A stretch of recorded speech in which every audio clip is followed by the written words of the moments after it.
Hello, and welcome to this session of Catching Up with Shelby and Rhett. I'm Rhett Hubbard, your general manager, and this is Shelby Berg, your director of events, catering, and everything else. Not everything, but a lot. Oh, me. Well, thank you all for had some really good pre-submitted questions. We'll kind of jump into those and kind of bop back and forth with your questions as always, just to go over kind of the housekeeping stuff. Q&A feature at the bottom of your screen. Feel free to use that during, and we'll get to your questions and be sure to answer those live.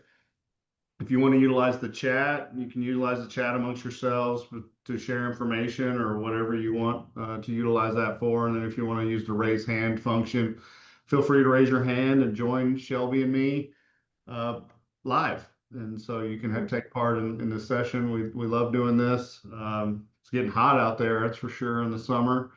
Shelby, got any? We got some good events coming up in July. I'll let Shelby kind of jump into that. Yes, July is going to be pretty busy. Of course, we have July 4th next week. We're going to have a patio party over at the grill immediately from the parades. That starts at 11. We're going to have the Casita Boys. They're going to have some burgers and hot dogs, all that fun stuff. And then, of course, the music club has their um, Denton band coming in that night. And then on the 5th, we're going to have another patio concert with Justin Ross and Deadwood Revival. So your classic rock club's putting that on. It's also they're doing something really cool, doing like a first responders night and taking donations, and so that'll be really good. That'll be a fun night for that. And then July 12th, got Colt and the Old 45s. I still have some tickets left for that show. If you do want them, I'm selling them this week. If I still have more, sell next week as well, but they're always a good time. And then at the end of the month, July 31st, we're going to do another kind of bar hop where you're going to have a band in the bar, and then we're going to have Michael Lee over here in the ballroom. And the next night we have the Hot Yeah.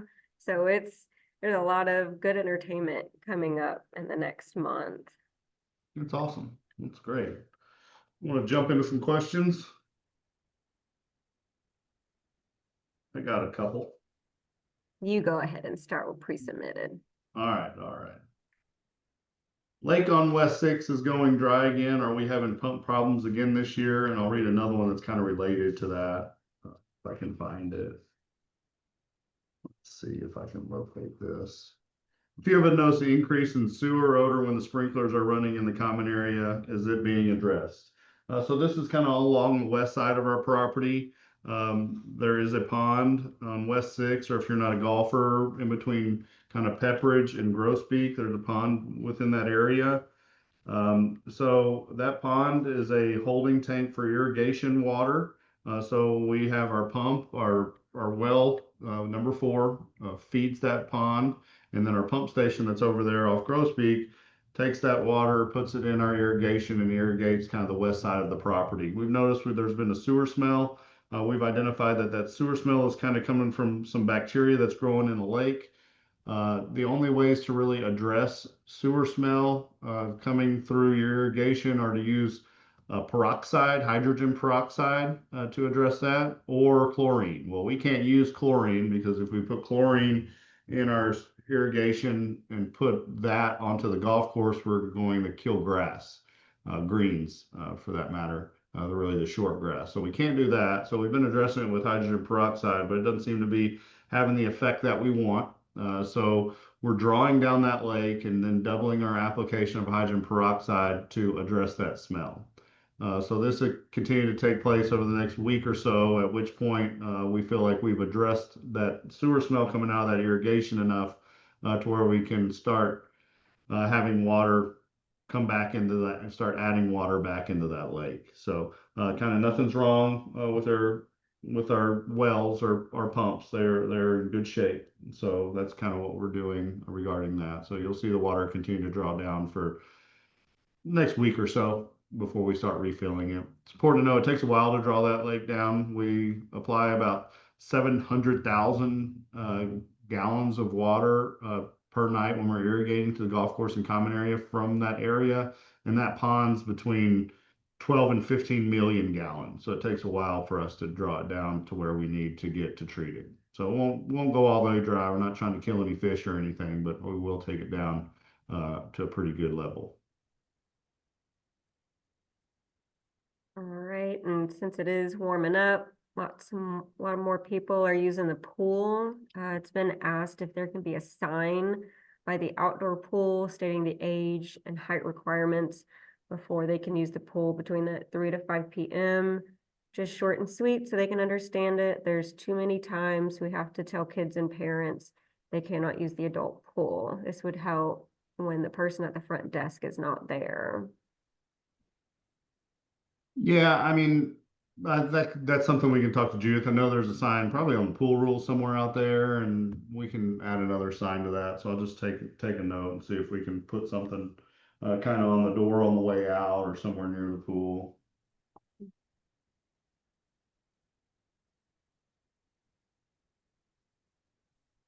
Question, last catching up session, you discussed briefly the bocce courts project and the landscaping that was installed around the new bocce courts and when that was going to begin. I wonder if a hedge similar to the hedge that's around the library or CATC parking lot will be included go around along the north perimeter of the courts. That would provide some noise and sight mitigation for the neighbors just north of the courts and give the continuity to the area. Past discussions that I've had with various individuals assure me that a hedge would be part of the finished product. Just wondering if that's part of the present plan. Presently, it's a part of the plan. So we have uh, seen and had opinions on the size of plants. The final decision will be at the corporate level, but the landscape plans did have a hedge wall into that area uh, that kind of backs up to the hill. So to kind of protect the homes down below from the noise and sight line for the bocce courts. What is the long-term or long-range plan for the empty plot of land between the model homes in MSJ or Murray S. Johnson Street that borders Ed Robeson Boulevard? Well, eventually, and this is years to go, years from now, um, that whole model village, those homes in that model village will be sold as homes, and that road will continue on through, and then it will curve around and then intersect with Murray S. Johnson. So what you're looking at, I think, is I believe is about 7 to 8, possibly more future home lots. So those home lots will pretty much be some of the last home lots developed and sold. So for the next future, however long that is, that field will remain until at which point the developer determines it's time to build homes in that area. All right, I've got one more question here. If anyone has gotten an email from Medicare.gov this morning addressing what to do in case of a natural disaster, what are the plans here if there is a disaster? Any plans here are generated by the city of Denton. So we're within the city of Denton. The city of Denton has their disaster plans. We do have a new club. What's that club called, Shelby? Emergency Preparedness Club. Emergency Preparedness Club. Mhm. So they're working with county and city officials, kind of developing their own kind of internal plan into that. But we lean on the city of Denton and the municipality we're in regarding any disaster planning.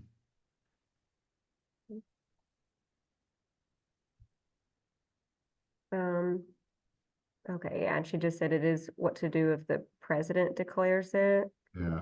And I Yeah. know the city has disaster, emergency management individuals. And I meet with our city emergency management individuals and county once a month to just discuss all concerns that are related to our homeowners. That's one of the individuals who's been interfacing with our safety preparedness club goes by, her name's Alyssa, and Alyssa works for the city regarding emergency management. So we keep a good relationship with those folks. Mhm. I saw an advertisement saying that we could leave Christmas lights on our home here at RR. This is not true. It says, I hope this is true. And if we can't, why can't we do it? It's very expensive to have them put on and take off. I mean, it's just against our ALC guidelines for one. ALC guidelines are kind of changed or edited based on current trends. There are some people who have those home lighting LED systems that are hidden under the eaves. Yes, they don't have to take those down because those are kind of built in. But any exterior mounted holiday lights must be removed by January 15th. So you cannot leave those up all year round. I don't think there's any momentum to change those rules. People are still going to have to take down their holiday decorations during that time. But if you want to install one of those LED systems on your house where the lights are hidden, you would need to fill out an ALC application to get approval before installation of one of those. Truck and contractor traffic on Yarborough Way has increased significantly over the past 6 months. The no truck sign does nothing. Not only is the volume of trucks up, but their speed is also, which is making the noise unbearable. Denton County Sheriff is not responsive to this issue. Is there anything that your office can do to help? Again, I meet with sheriff's representatives and the constable on a pretty much a monthly basis or have contacts with them. I can always share with them that there's some additional concerns regarding our homeowners by the traffic on Yarborough. You can also reach out to your county commissioner. I know she'll respond to do help. There's been a lot of discussions about Yarborough traffic over the past 3 to 4 years. So I know it's a topic that has been discussed, and it's something that really, it's out of the HOA's control, but I'm happy to, help influence anything that you can, but, reaching out to your elected officials, be it the sheriff or county commissioner or the constable, you can do as a homeowner, and I would encourage you to do that. What is the existing building next to the new north-south restroom now painted dark gray? All other buildings are to be painted beige tan. It sticks out like a sore thumb. Well, this will also be painted in that beige tan. We had to re-stucco the building, and we're making repairs on another pump house. We had a pump house kind of renovation that we paid for out of reserve. So you have the one right there on Ed Robeson Boulevard, and there's another one on West 6 Grosbeak that we kind of talked about earlier for another issue. So we were waiting until all that work was complete. That's complete now. And so we're obtaining bids currently, and that will be painted a color probably pretty much exactly what you see that restroom painted now. And so that will be done and refreshed and taken care of. That's HOA responsibility, and we'll get that done as a part of that pump house renovation.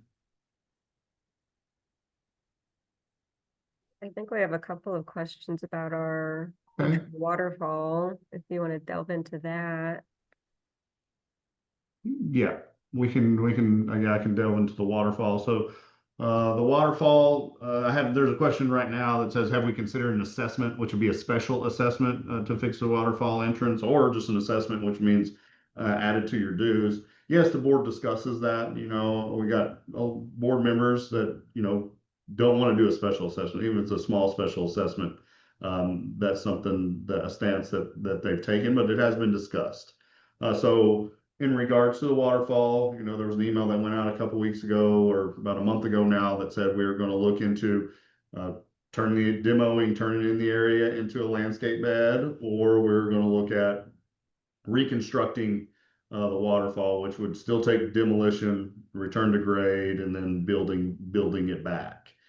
So I've been waiting on a landscape design. I got the landscape design last Friday, so I'm gonna be sending that out for bids in the upcoming weeks.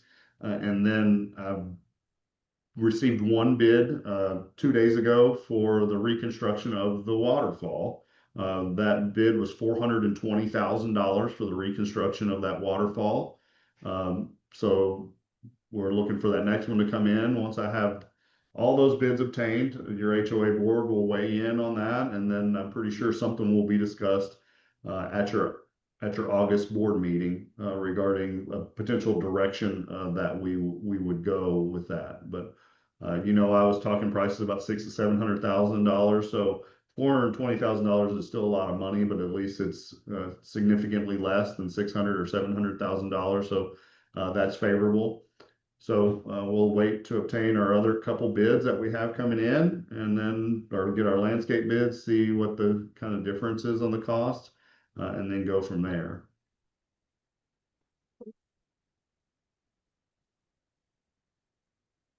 Do car repairs or oil changes need to be done in one's garage, or can they be done in the driveway? Yeah, they need any car repair needs to be done out of sight. I'm not going to cite line and verse, but there's something written in your CCNRs that say no car should be repaired on any lot within the community.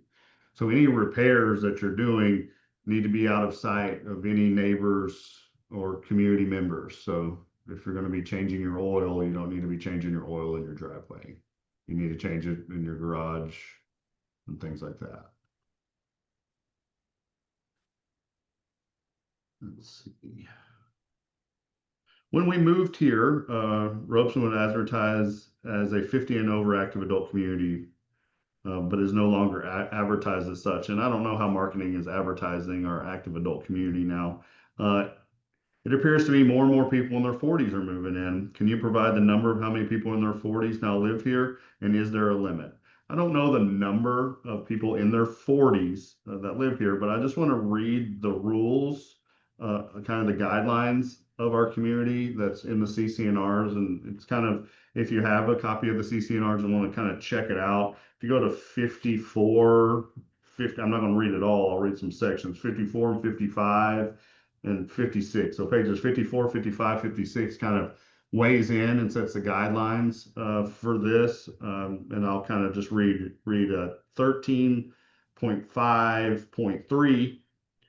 Residential areas of Robeson Ranch Den Resort Community are intended to provide housings for persons 55 years of age and older as an age-restricted community in compliance with all state and federal laws, subject to the requirements for exemptions set forth below. All occupied dwelling units must be occupied by at least one person who is 40 years of age or older, and no one under 19 years of age reside at Robeson Ranch Denton Resort Community. The board in its sole discretion shall have the right and the power to establish Robeson Ranch Denton rules, allowing limited periods of occupancy for persons under the age of 19.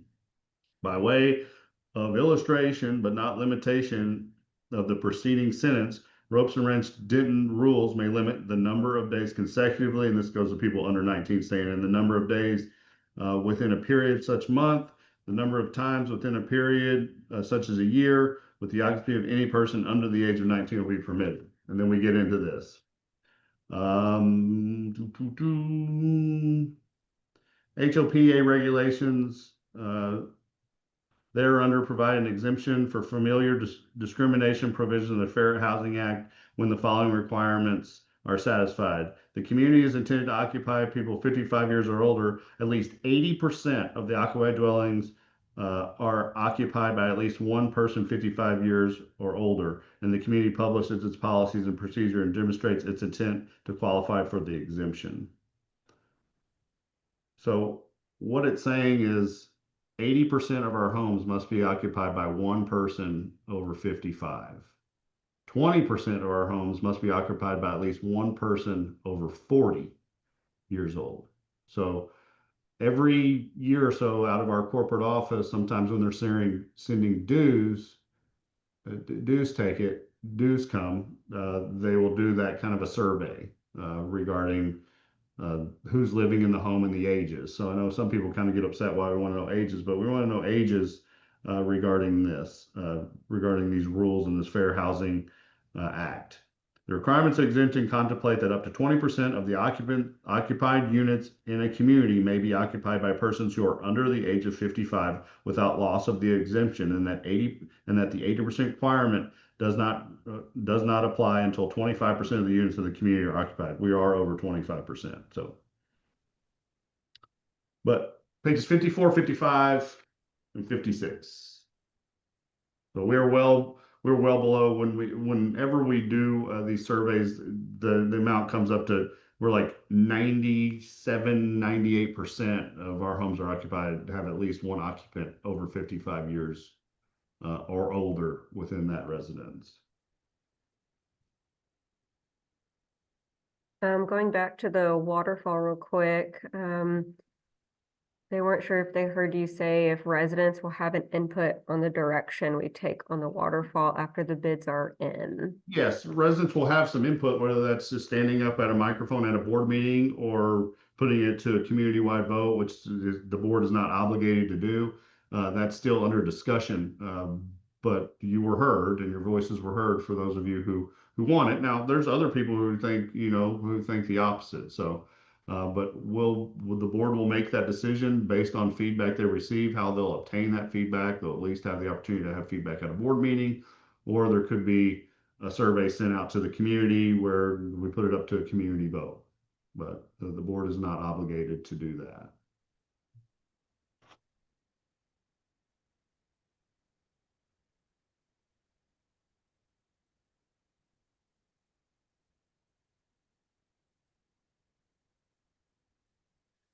This one, my wife and I both feel that the front waterfall needs to be run as advertised. This is a very valuable feature for customers and current owners.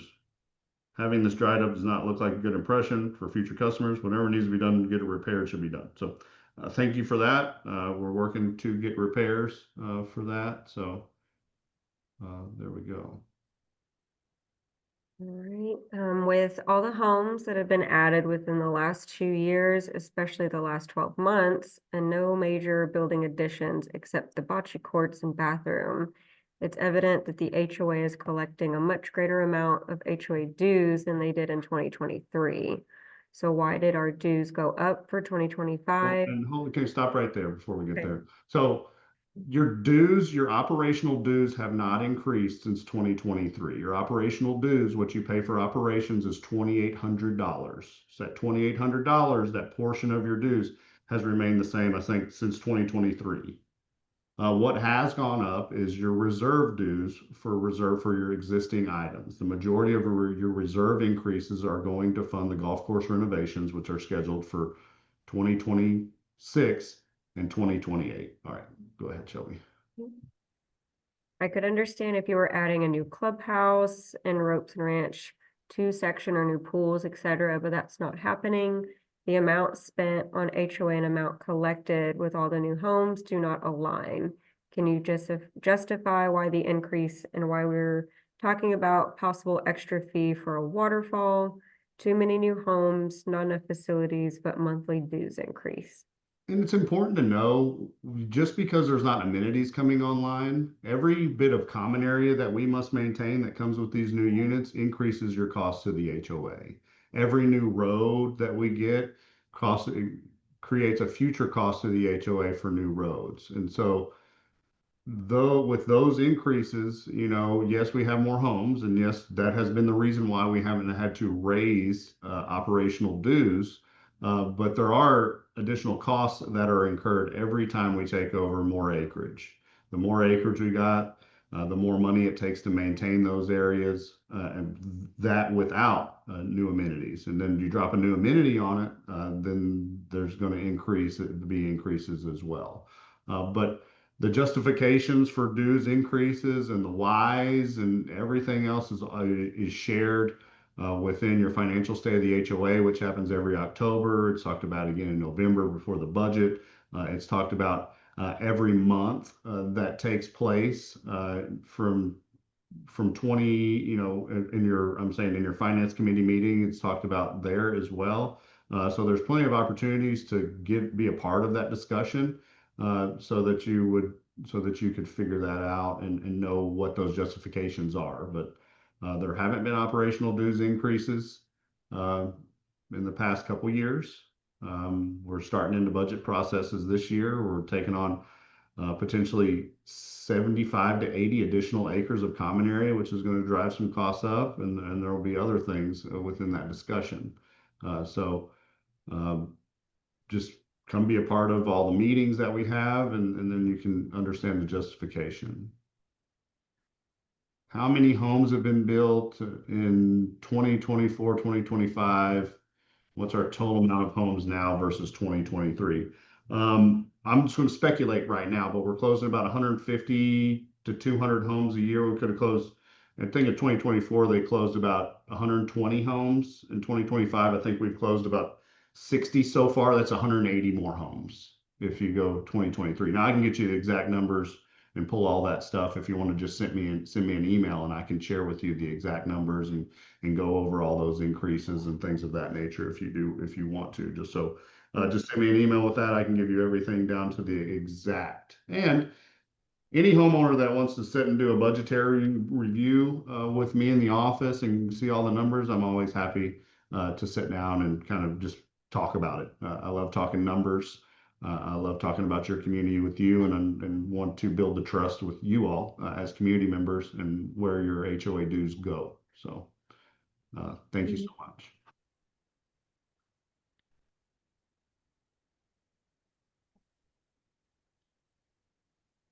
All right.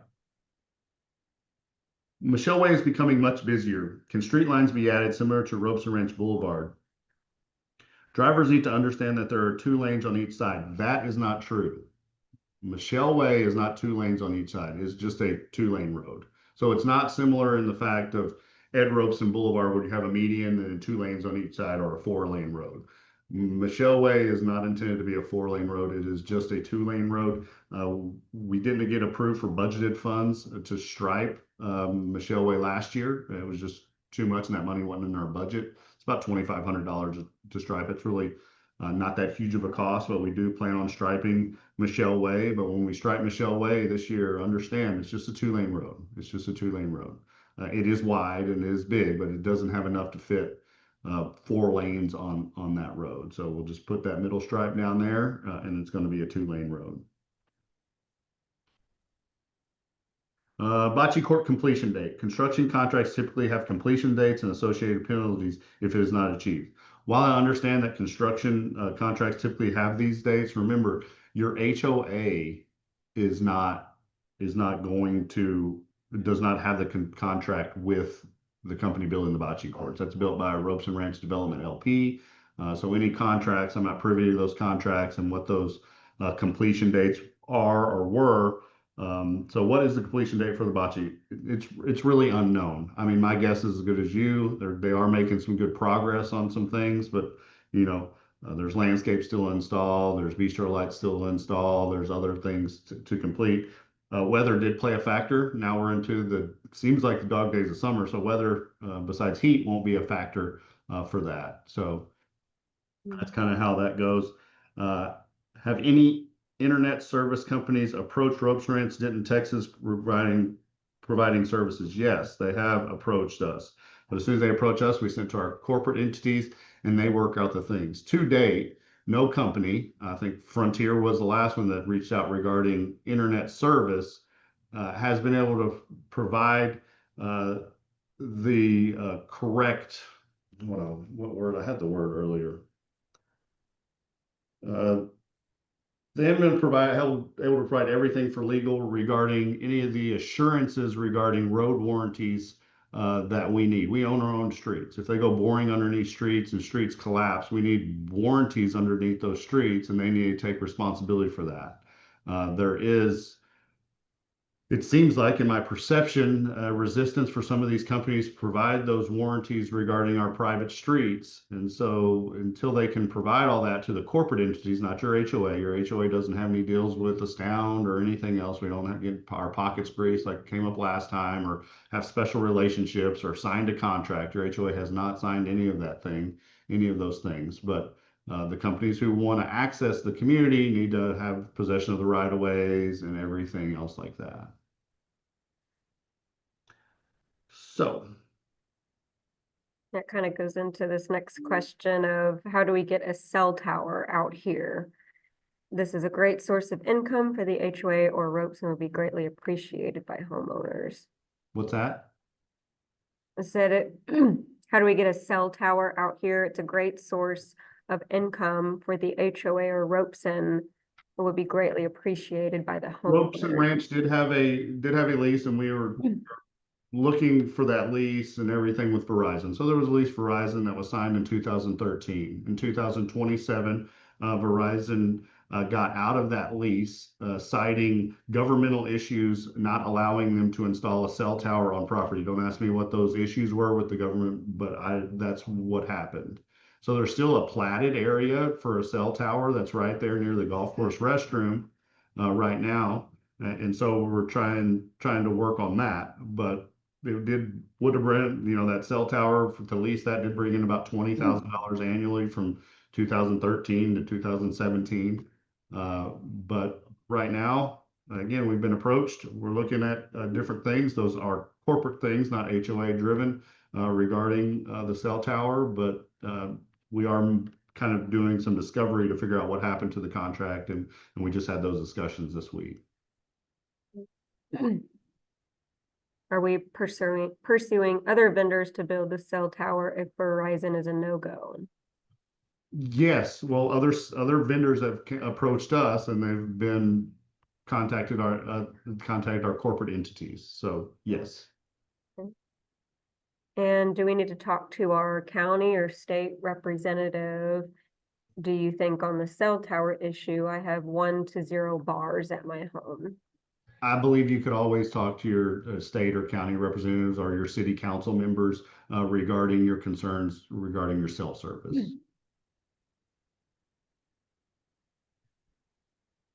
Did you say the HOA reserve is being used for the $10 million update to the golf course? Does the HOA own the golf course? And if the HOA does own the golf course, why wasn't there a vote on this expenditure? Well, it was voted upon and approved in your November board meeting when you go over the following year's budget and your reserve amount. So all of that is discussed, but we're a developer controlled board. It's it's not, everything's not up to an HOA vote regarding the expenditures of the golf course, but there's been plenty of discussion regarding this at the golf forum in February. Subsequent board meetings will discuss the golf course renovation. Your golf course is an asset that protects your home values, and it has a useful life just as, say, an HVAC unit would. In order to protect home values and protect the investment in your golf course that you buy into, it has been determined that your golf course needs to be renovated, specifically the south and the west course. So in 2026, the plan is to renovate the south course. We haven't signed a contract yet with Landscapes Unlimited to do that renovation, but we are back and forth with that, and we should sign that contract here in the next month or so regarding the golf course renovation. And understand, this isn't a full renovation. A full renovation for 9 holes would probably cost about $10 million. So it's not the Disneyland renovation. It's just what we need. What we do need is, over time, you have 25-year-old greens, 24-year-old greens. The useful life of greens are 15 to 30 years old. The drainage collapses within that. Greens shrink over time, causing irrigation heads to kind of spray in areas where they shouldn't, causing pooling water, causing conditions not conducive for grass growth. So it would be full renovation on the greens, pull out the existing greens material, redo the irrigation around the greens and rebuild that green, redo the tee boxes. Tee boxes kind of crown over time and do some additional things. So it'd be redoing those as well, and redoing the grass, changing the grass out on the fairways to a different type of grass. Right now we have, what is it? I forget, Tiff Eagle, or we'll have Tiff Eagle greens, and then we have 419 on the fairways. 419 Bermuda is kind of going away because there's these other kinds of Bermuda and other kinds of grass. We'll be going with the Tahoma 31 grass, which is more drought tolerant and winter weather tolerant. So that's kind of the plan for the renovation. If you have kind of questions about that, we're going to have another golf forum. If you want to send me your email, I can send you our latest golf forum that kind of goes through where we started, where we're going, and where we've been in regards to that renovation. There's been a committee, ad hoc committee of homeowners regarding the renovation that we put together about 1.5 or 2 years ago, before we did the golf course master plan to tell us what was needed regarding this renovation. All right, I've noticed sprinklers along Robeson Road from entrance to clubhouse area seem out of control, watering the street along with grass. How often are these adjusted? Well, basically our irrigators make it from one side of the community to the other, repairing leaks and everything along the way. So they're adjusted at least once a month. I can mention that to them. It's important to note, not an excuse, it's just a fact. We have over 450 acres of short grass with irrigation that we maintain. So it is a full-time job. We have two of them out there working nonstop on those areas. And I'll just mention to take a look around along Robeson Ranch Road and or Ed Robeson Boulevard. I think that's what's meant, or that might be along the road, maybe. Yeah, Just probably along if these it's going to the thoroughfare clubhouse. areas to get that corrected.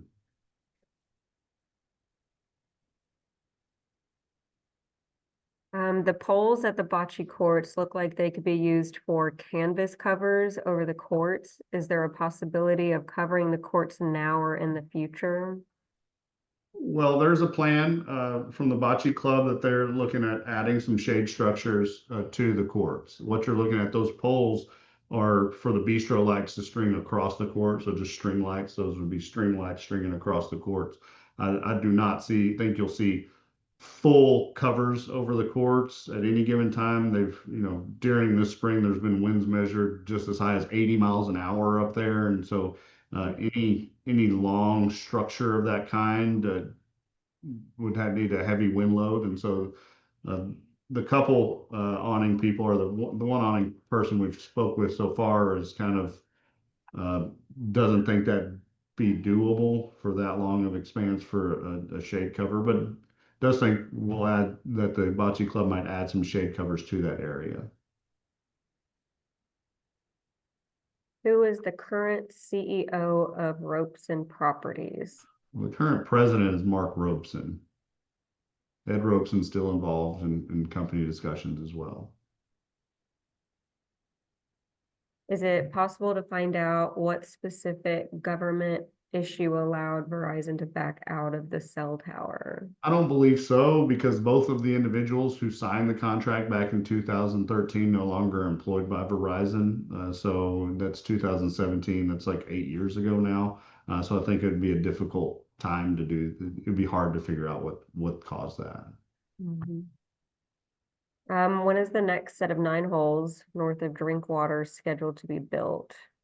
I don't know, but what I do know is there will be two holes that'll be included with Unit 40, and then there will be three more holes included with another unit in that area. And so, as homes continue to sell, that will bring on more golf holes and to kind of complete that nine.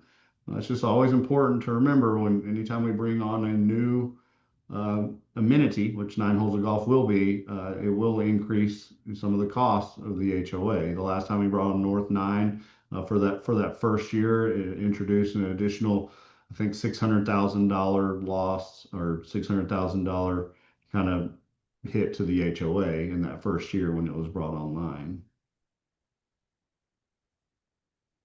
Is Unit 40 what they are grading for right now? Ed Robeson Boulevard to the east is kind of what they're grading right now. They are preparing to put in some roads, portions of roads, sometime, I believe, in August. So you see a batch plant show up and they'll be putting in roads. But yes, that's the area they're installing, I think, dry and wet utilities now in that area. There's some discussion about Orangewood entrance. Said we need clear signs at street entrance at the gate indicate where the main entrance is, and that all deliveries must go through the main gate to cut down on Orangewood traffic. So, uh, so that is true. Must go. Yeah, I think we're gonna add. I know we're gonna add some signage around here regarding this homeowner's concern. What is the HOA's policy about using Starlink internet instead of Astound? Go for it. But if Starlink is like DirecTV, and I believe it's like a satellite in your backyard, you just need to go through the ALC to get approval for that. But if you would like to explore Starlink, potentially add it, if it does add something to the exterior of your home, then go for it. Um, there are also more houses, so more revenue for said amenities. So not sure I follow the ideation that new roads should increase our fees. Well, new roads have an effect on your feed, specifically in the short term common area. More common area, more grass is increases your fees haven't increased, but they do increase the cost of the HOA. Okay, those do. Yes, while we're increasing revenues and driving down the subsidy of the golf and the Wild Horse Grill, um, those still, even though they cover 90% of their expenses, I mean, aren't really the drivers of your dues going up. But again, your dues haven't gone up operationally in a couple years. The increases, the one increase that we need is reserve for your $26 million in assets with the HOA. The other increases are amenity fee, which is not related to your HOA at all. It's a payback for amenities to the developer for that. But if you want to do a deeper dive in the budget and have those discussions, and I'd be happy to maybe be prepared to do a deeper dive in another catching up with Shelby and Rhett.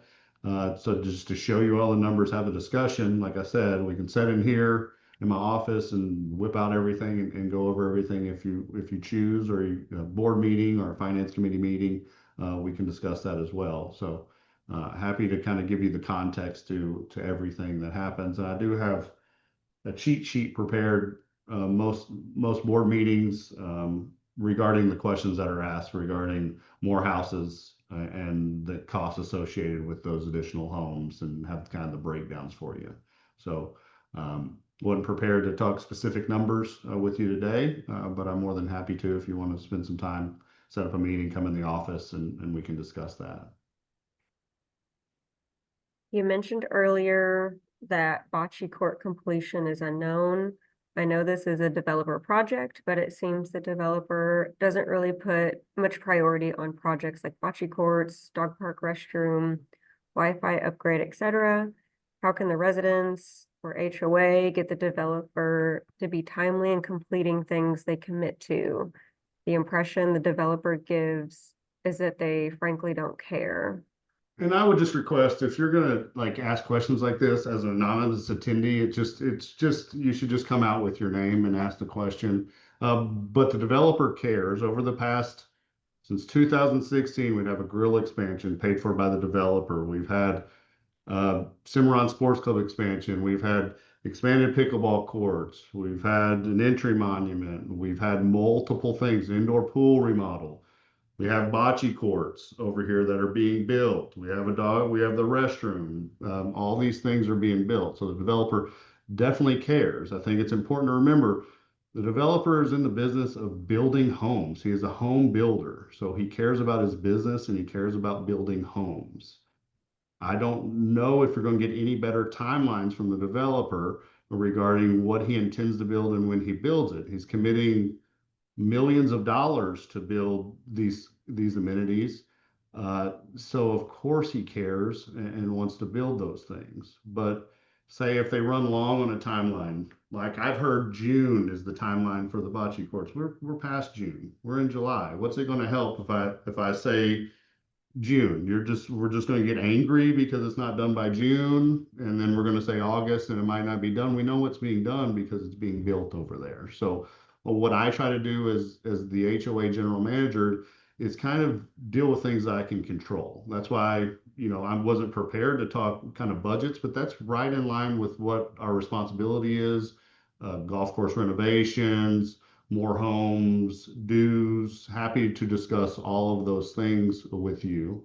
Regarding Wi-Fi upgrade, there's some additional Wi-Fi upgrades that are going to take place next weekend, the 27th, 20, or this weekend, 27th, 28th, 29th. Our Wi-Fi IT director is coming in to help and install do some Wi-Fi upgrades. But Robeson Communities is a big company that has multiple properties and multiple tiers on their priority board, and we're in that priority for what we're going to get and what we're going to do. So I just think it's just untrue that the developer doesn't care. I don't think that's not true at all. I mean, I feel like I work for a good company. I know the majority of people who are sitting here watching this catching up with Shelby and Rhett feel like they live in a great community with a nice home, with wonderful amenities. With no community within 100 miles or more that has more amenities than we have out here. And I know there's still things that we can complain about or things that we believe that could be done better. But overall, I think I know we have a great community. Are there any plans to eventually have another facility location on property in the future? Oh, Not complaining, just curious. yeah, for sure. So there will be, over time, you're going to potentially get another community pool, probably some additional pickleball courts, additional kind of pro shop kind of outlet, satellite outlet, potentially, you know, more golf holes in the north than the farther north nine that we're discussing, probably another food and beverage outlet and things of that nature. But those are all predicated on home sales, and they generate. Our company generates, or not ours. Your HOA doesn't do this. This is separate. This is outside of your HOA. Ropes and Communities generates their money from home sales. They generate that revenue from the home sales they generate. When they get up to a certain level in the bank, I don't know what that is. That's way above my pay grade. Then they'll look at adding additional amenities to those areas. But these all amenities are paid for by revenue bought in by home sales, which we're doing great in home sales because they opened, which I say we are not doing great because we're the HOA, but Gabe and his team and, that sells the houses are doing well. They opened up some lots for unit 40, pre-even streets in there. And I think they've sold 9 or 10 in that area just this month in June. So home sales are, when there's lots available to sell, go well. Do we know the results of the streetlight stop sign meeting Yeah, I had, that last week? I Yeah. had, hold on just one second. Let me kind of.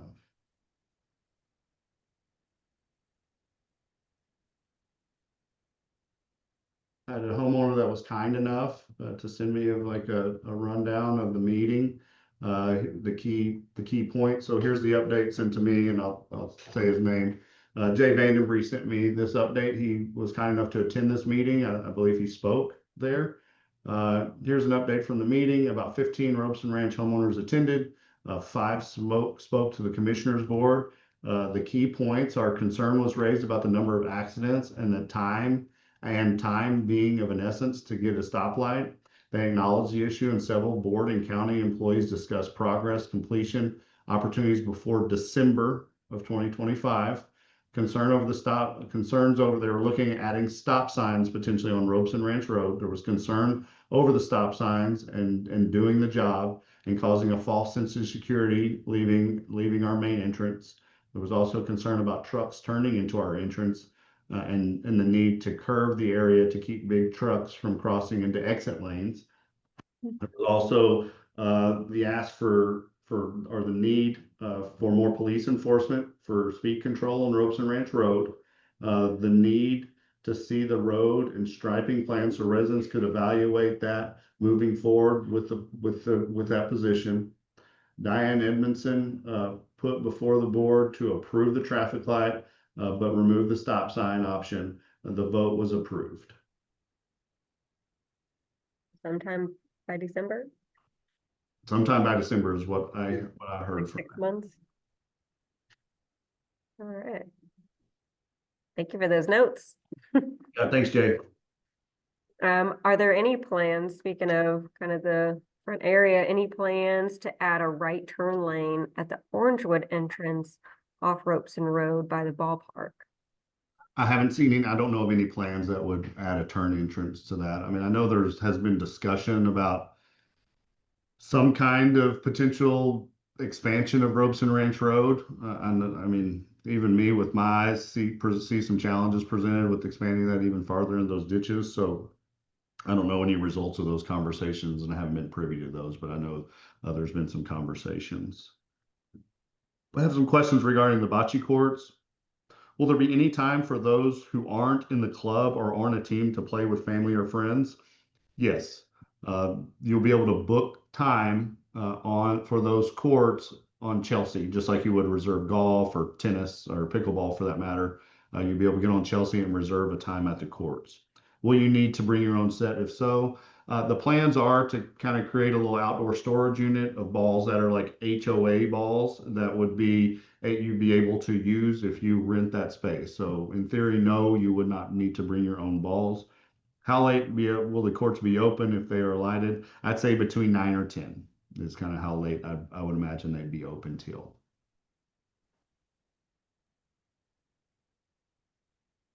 Real quick, I know the groundskeepers like to keep things irrigated, especially from the summer heat. A friendly request to please make sure the sprinklers are not active uh, on July 3rd or 4th while we're enjoying the fireworks on the side of the clubhouse. There was an occurrence when they forgot and all of us got soaked in our blankets unexpectedly. We appreciate this one modification in your sprinkler schedule.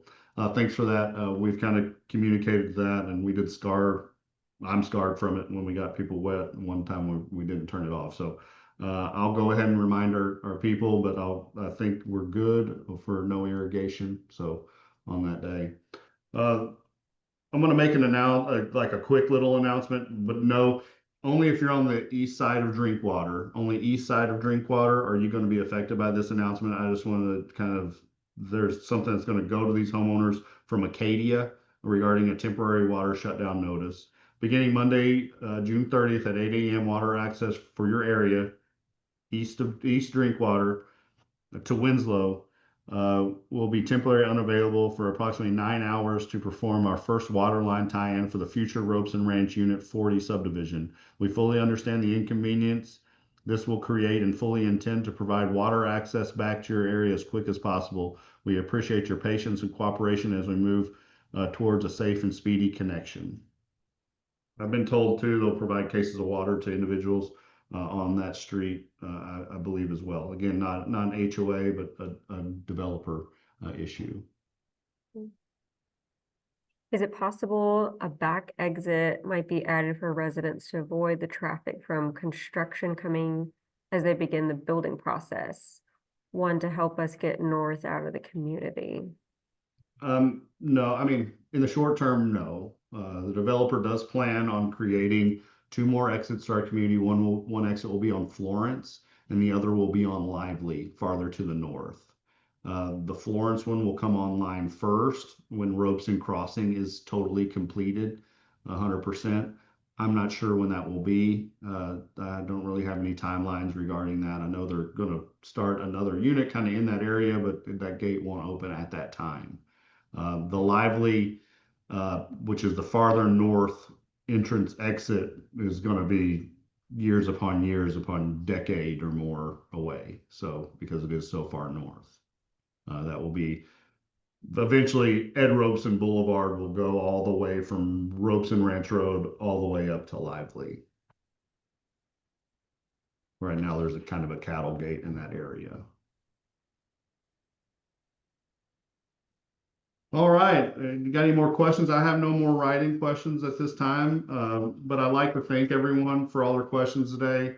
And I didn't kind of mean to get on my high horse. I do think the developer cares. I don't think that's really a good narrative. Your developer cares, but they are operating a business. Your HOA also has things that we operate and we're in charge of, and we want to focus on those because those truly affect your finances and your pocketbook that you have, and we wanted to focus on kind of what our job is.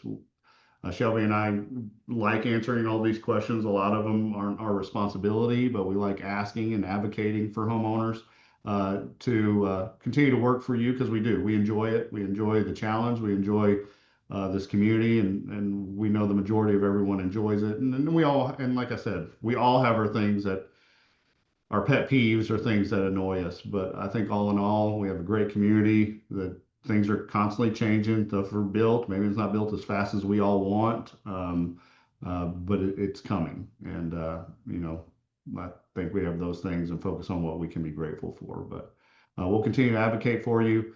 And I was serious. Anyone had those financial questions or want to deep dive into HOA finances? I'm happy to do one-on-one. You can join in on a finance committee meeting, which is the first Thursdays of the month at 3 p.m. If we change them to the second Thursdays, because they've been hitting close to the first of the month to review financials, we'll send that out so you can partake in that. or you can always attend a board meeting or anything. But deeper dives, I love doing deeper dives. I love sitting down. An educated community is a happy community, and I want to educate you as much as I can regarding all things ropes and ranch. So thank you so much. I hope you all have a great summer. Have a wonderful 4th of July and celebrate our freedoms. Hope you all have a great day. And in the meantime, come give us a call, come give us a shout, come stop by the office. Love to talk to you. Love to hear your questions, concerns, anything like that. Thanks so much, Shelby. All right, thank you. Thank you. Bye-bye.